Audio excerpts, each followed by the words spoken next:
एक बार फिर से सुर्खियों में छाया जगमीत सिंह। रिहाना के ट्वीट पर जगमीत ने कहा थैंक यू।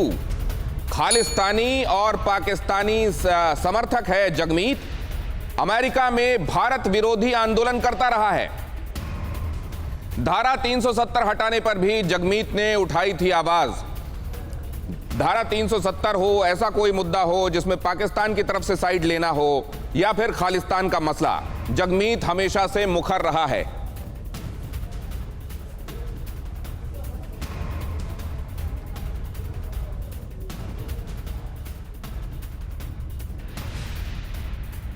जगमीत सिंह खालिस्तान का समर्थक, और वो ये बता रहा है कि हाँ, रिहाना को मैं जानता हूं, रिहाना और मैं एक दूसरे को ट्विटर में फॉलो करते हैं और हम दोनों एक दूसरे को डायरेक्ट मैसेजेस भी कर सकते हैं। यहां क्या कोई कनेक्शन दिखाई नहीं देता? क्या इन चीजों को आइसोलेशन में देखा जाना चाहिए? शीतल जी, देखिए बिल्कुल ऐसा होगा, ऐसा होगा, ऐसा हमारे यहाँ होता है।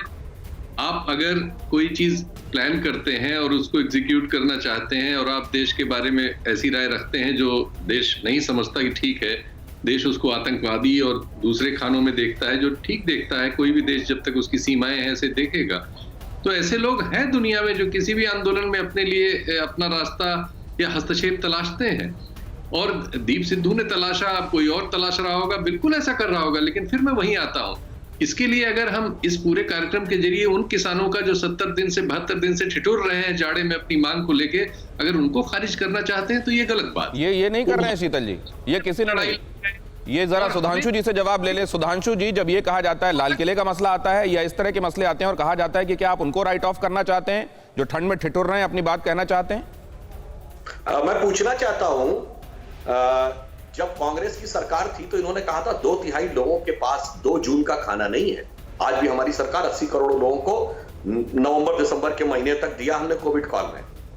उसमें से भी तो 75% किसान हैं वो, और ये बराबर है जो कहते हैं हम अक्टूबर तक का राशन दे के बैठे हैं। जानवर मान्यवर जब आप कहते हैं कि ये वो उन किसान ठिठुरते किसान, ये ट्रैक्टर रैली निकाले थे ना, कितने ट्रैक्टर है भारत? 43 लाख। और आप कहते हैं किसान है 62 करोड़। 61.5 करोड़ कहां है जनाब? उसमें 40 करोड़ तो वो है, वो झारखंड, छत्तीसगढ़, विदर्भ, तेलंगाना, वहां का किसान जिसने कभी जिंदगी में ट्रैक्टर पे हाथ नहीं रखा होगा, उसका दर्द नजर नहीं आता। शीतल जी ने इतनी सहजता से कह दिया, अरे भाई कि देश की सीमाओं का ध्यान रखेंगे, देखेंगे। ये मैं राधिका जी और शीतल जी से कहना चाहिए, तथाकथित खालिस्तान के लोगों में न ननकाना साहब है, ना करतारपुर साहब है, ना महाराजा रणजीत सिंह की राजधानी लाहौर है, उस खालिस्तान में, तथाकथित खालिस्तान में, और उसके बाद आपको समझ में नहीं आ रहा कि ये माजरा क्या है। जब है भाई आप लोगों की बुद्धि जो है वो प्रणाम करने योग्य है। और अभी शीतल जी ने बोला था एलेक्सी नावल्नी के ऊपर कुछ हुआ, उसके ऊपर हत्या का प्रयास हुआ तो पूरा विश्व कहेगा। शीतल जी, हमारे यहां भी बहुत संदिग्ध हत्याएं हुई हैं। श्यामा प्रसाद मुखर्जी जी की हत्या, लाल बहादुर शास्त्री जी की संदिग्ध मृत्यु, दीनदयाल उपाध्याय जी की हत्या, ललित नारायण मिश्रा जी की हत्या, उस पर आपका क्या विचार है? और राधिका जी ने कहा कि हम लोगों ने देश को बदनाम किया। जनाब, जब इंदिरा जी जाती थी 71 के युद्ध से पहले पूरी दुनिया में ये कहने के लिए कि हम बहुत गरीब देश हैं, हम शरणार्थियों को बर्दाश्त नहीं कर पा रहे हैं, हमें पैसा चाहिए। बुजुर्ग लोगों को पता होगा 5 पैसे का टिकट लगा था। कौनो टिकट खरीदेंगे 5 पैसा बांग्लादेशियों के लिए, तो क्या वो देश को बदनाम कर रही थी? जवाब ले लें सुधांशु जी। हकीकत बता रही थी, हम ये नहीं कहा राधिका जी गरीबी का ढिंडोरा पीट रही है बाहर जाकर। ठीक है राधिका जी, जितना समय दिनेश जी आपने माननीय सांसद साहब सुधांशु जी को दिया, उतना समय आप मुझे भी दीजिए। बोलिए।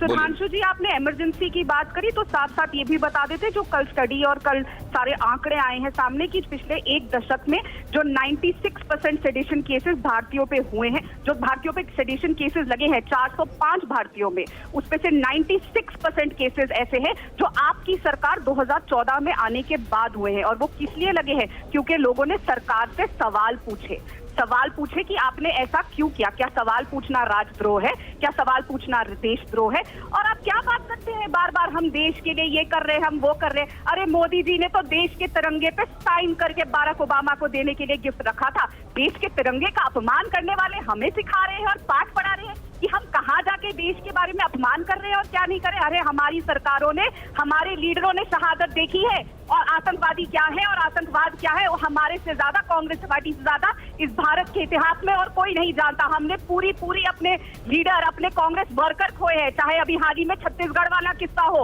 आपको वो भी याद होगा। गिनाने बैठूंगी तो मुझे लगता नहीं है आपको गिनाने की जरूरत है, लेकिन दिनेश गौतम जी, मैं फिर बोलूंगी, तिरंगे का अपमान 26 जनवरी को हुआ। तिरंगे का अपमान इस देश के किसान का अपमान हर रोज हो रहा है। जब परवाह देश की, सोमवार से शुक्रवार रात 10 बजे TV9 भारतवर्ष पर।